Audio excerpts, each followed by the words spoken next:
أعوذ بالله من الشيطان الرجيم بسم الله الرحمن الرحيم سبحانك لا علم لنا إلا ما علمتنا إنك أنت العليم الحكيم رب اشرح لي صدري ويسر لي أمري واحلل عقدة من لساني يفقهوا قولي السلام عليكم ورحمة الله وبركاته.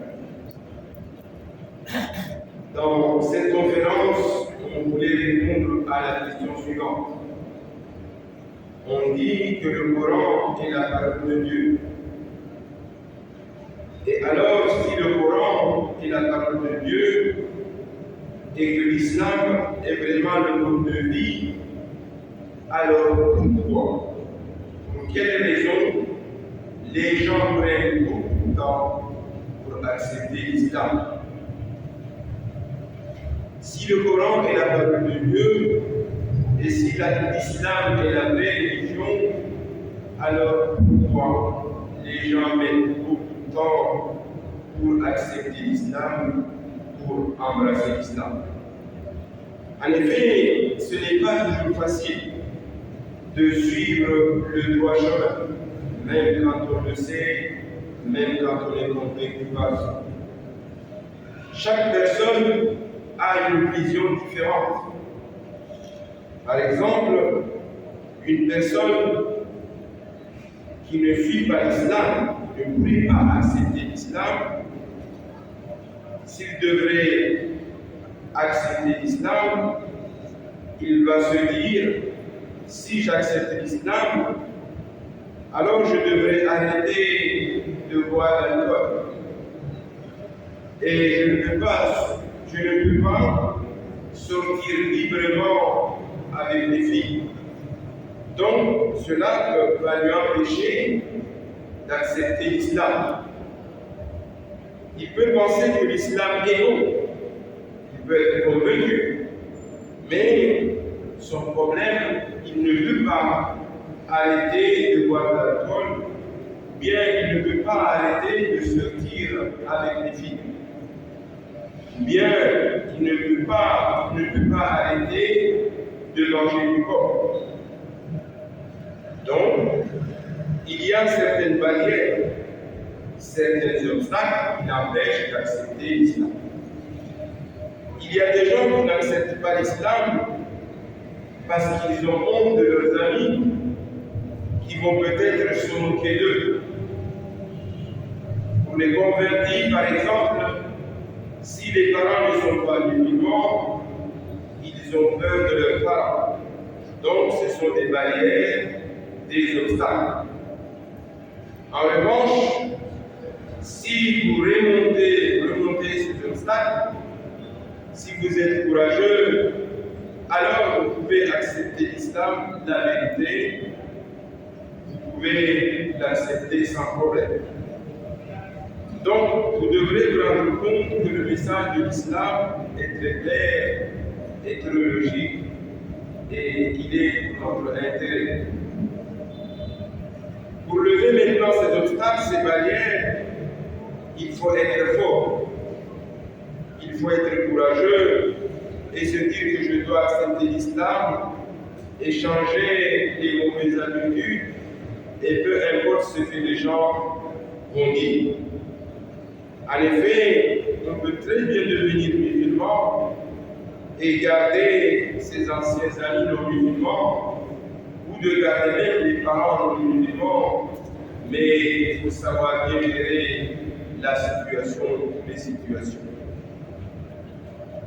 Le Coran mentionne clairement dans la sourate Al-Baqarah, verset 56, il nous dit La ikraha fi ddin قد تبين الرشد من الغي فمن يكفر بالطاغوت ويؤمن بالله فقد استمسك بالعروة الوثقى لا انفصام لها والله سميع عليم.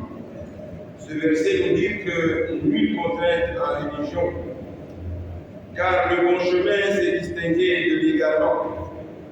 Donc quiconque me croit rebelle dans n'a foi en Allah saisit la plus solide, lance la plus solide, qui ne peut se briser.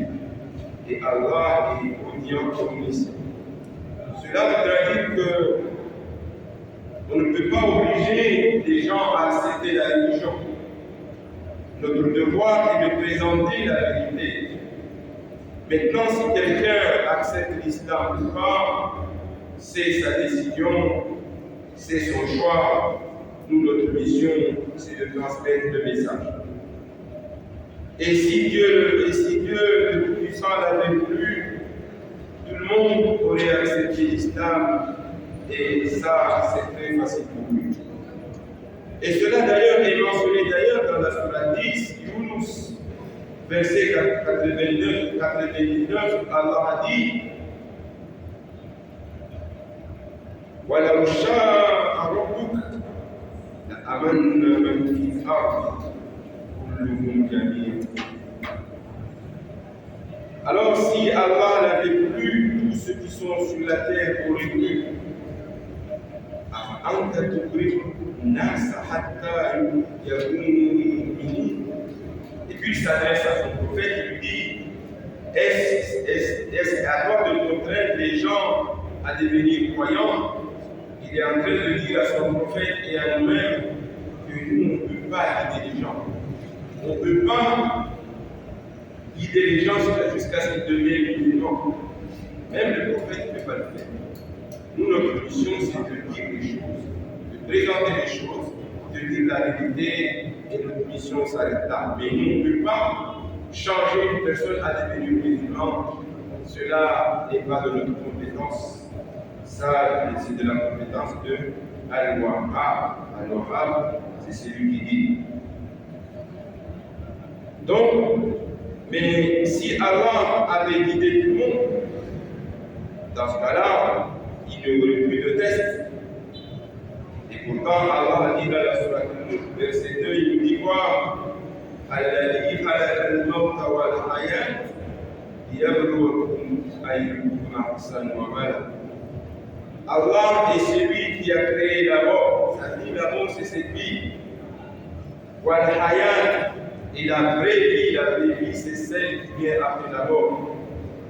Pourquoi? Il a créé cette vie afin de nous éprouver, afin de nous tester et de savoir qui de nous est le meilleur en œuvre et celui le plus puissant, le vainqueur. Donc le but de cette vie est un test, un examen pour la vie future. Et ce n'est pas évident que si une personne comprend la vérité, qu'elle va forcément la suivre, car Allah dit qu'il veut. Il dit d'ailleurs dans la Sourate 10, Yunus, verset 100, وَمَا كَانَ لِنَفْسٍ أَن تُؤْمِنَ إِلَّا بِإِذْنِ اللَّهِ. Il nous dit, il n'appartient nul à une âme de croire si ce n'est avec la permission d'Allah subhanahu wa ta'ala. Ça veut dire que personne ne peut devenir musulman, croyant, si Allah le veut. Il faut qu'Allah accepte la fondation. Et il nous dit dans le hadith, Man yuridullah bihi khayran yufaqihahu fid-din. Vous voyez? Donc si nous sommes là aujourd'hui à la mosquée, c'est parce que Allah l'avait vu. Donc, tout l'intérêt de dire à chaque fois, Alhamdulillah, je dois croire que c'est à cause de notre volonté, à cause de notre intelligence, à cause de notre moyen que nous sommes là. Donc, il y a beaucoup de gens qui sont plus intelligents que nous. Il y a beaucoup de gens qui ont plus de moyens que nous et qui ne sont pas là. Mais c'est Allah qui dit qui veut. Donc, autant dire à chaque fois, Alhamdulillah, double sens du droit, Allahumma anni ala dhikrika wa shukrika wa husni ibadatik. Donc, à chaque fois, on remercie Allah de nous avoir mis dans cette religion. C'est la chose la plus chère qu'Allah puisse nous donner. Concernant la nourriture, ça, Allah donne à tout le monde. Les croyants et les non-croyants, Allah donne à tout le monde. Pourquoi? Parce que ça, ce n'est pas important. Le plus important, c'est l'islam, cette religion. Si Allah nous le donne, alors il nous a donné la chose la plus chère. En effet, il y a des gens qui vont suivre la vérité de l'islam à 80%, d'autres à 90%, etc. Il y a très peu de gens qui vont suivre l'islam à 100%. Même les musulmans ne suivent pas à 100%. Il y a des musulmans avec des mauvaises habitudes, mais ils sont quand même musulmans. Ce qu'il faut surtout comprendre, c'est de se rendre compte que le point principal de l'islam, la chose la plus importante, est de croire en un seul Dieu unique et ne jamais l'associer et de témoigner que le prophète Muhammad sallallahu alayhi wa sallam est son messager. C'est le fait d'accepter et de dire Ashhadu an la ilaha illallah wa ashhadu anna Muhammadan Rasulullah. J'atteste qu'il n'y a pas d'autre Dieu sauf Allah, il n'y a pas d'autre Dieu à adorer sauf Allah, et que Muhammad est son messager. Ça, c'est une formule très forte. Si on est convaincu de cette parole et qu'on l'a mis en pratique, les récompenses sont énormes, nous allons l'expliquer tout à l'heure. Il faut aussi croire également qu'il y a une vie après la mort, que le jugement est vrai, que le paradis et l'enfer sont vérité. Croire au Coran, toutes les paroles qui sont citées, croire à l'existence des anges, croire à tous les prophètes. Donc ces quatre points sont les plus importants. À part cela, Allah subhanahu wa ta'ala peut pardonner tous les péchés.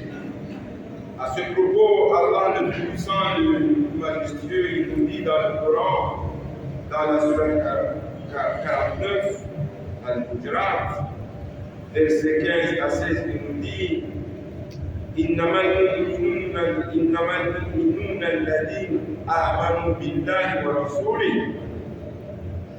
Il nous dit que les vrais croyants sont ceux qui croient en Allah et à son prophète.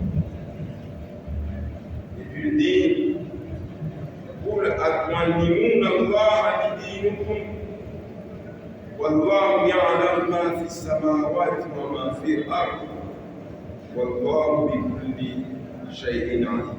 Il nous dit, est-ce que c'est vous qui allez apprendre à Allah votre religion? Ça veut dire qu'Allah a dit, est-ce que nous, on va lui donner des leçons?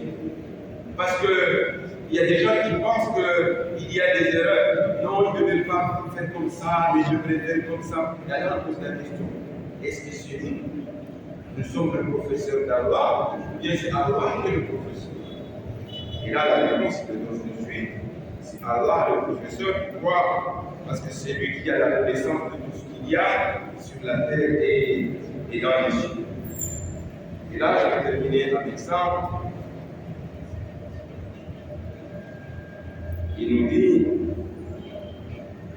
que le messager d'Allah, subhanahu wa ta'ala, a dit quiconque atteste qu'il n'y a pas d'autre Dieu à adorer à part Allah, unique et sans associé, et que Muhammad est son serviteur et messager, et que Jésus alayhi salam est le serviteur d'Allah, son messager, sa parole qu'il envoya à Marie et en provenant de lui, et que le paradis est vérité, et que l'enfer est vérité, entrera au paradis, quels que soient ses actes. L'explication de ce hadith est que ce hadith nous informe que quiconque a prononcé la parole de l'unicité Ashhadu an la ilaha illallah wa ashhadu anna Muhammadan Rasulullah et a compris le sens et la signification, a mis en pratique cette parole, a attesté que Muhammad sallallahu alayhi wa sallam est son messager et que Jésus est son messager.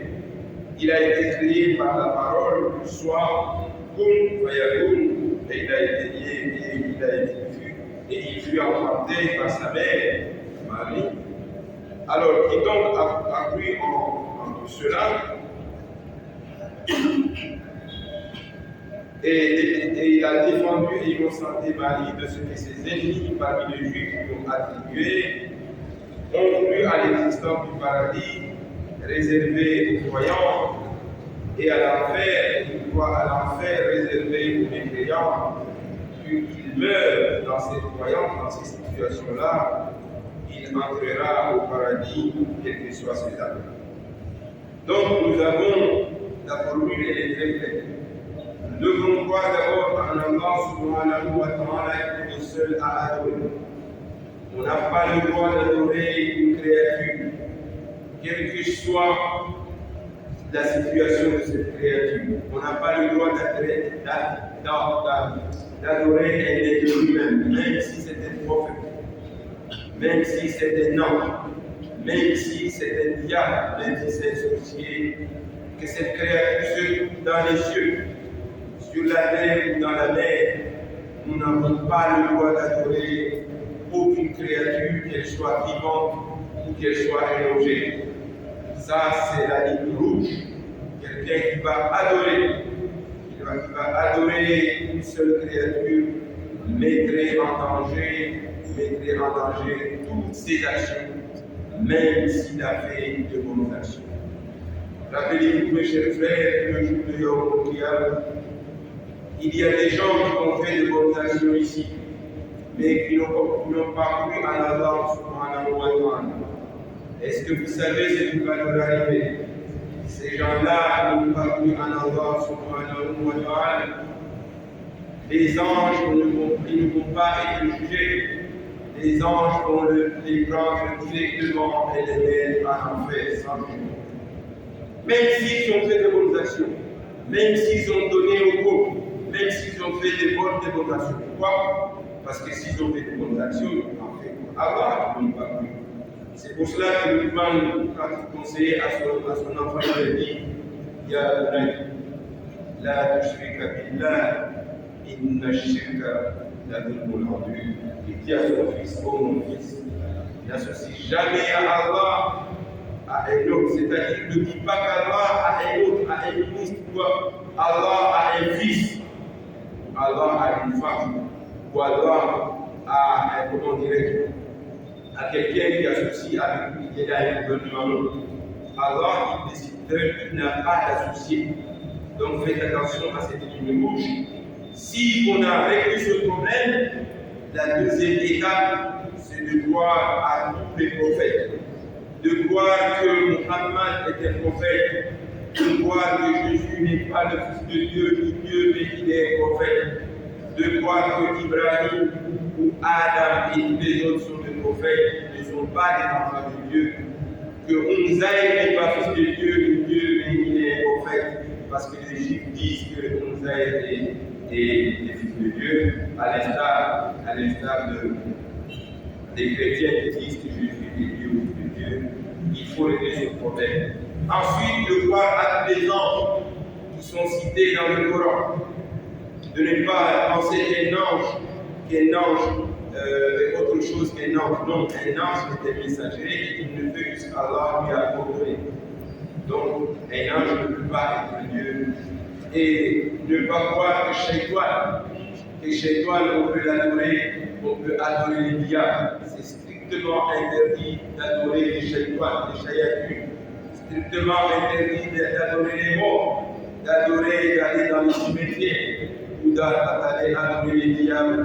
C'est strictement interdit. Et là, ça nous mettrait en cause toutes les bonnes actions que nous avons faites, que nous avons fait, même si on a fait des prières, même si on est allé à pèlerinage, même si on est musulman, même si on fait le ramadan, à partir du moment où on a franchi la ligne rouge, c'est comme si on a pris une sauce et on a mis de l'animal dedans et c'est le. Vous voyez, mes chers frères et sœurs, il faut veiller à ne pas entrer dans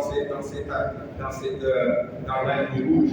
Et quand on a réglé ça, quand on a fait ça, Allah dit quoi? À part ça, Allah ne peut pas donner tous les péchés. S'il n'avait pas franchi la ligne rouge, Allah ne peut lui pardonner tous les péchés. Wassalamu alaikum wa rahmatullahi wa barakatuh. Qu'Allah nous pardonne les péchés, qu'Allah accepte nos œuvres. Qu'Allah nous sauve du fait d'en faire, qu'Allah nous met éternellement dans le paradis, avec sa miséricorde et non pas avec nos œuvres volontés, car avec nos œuvres, on n'a aucune force, aucune intelligence de rentrer au paradis. On a besoin de la miséricorde d'Allah pour aller au paradis. Sur ce, je vous dis Assalamu alaikum wa rahmatullahi wa barakatuh.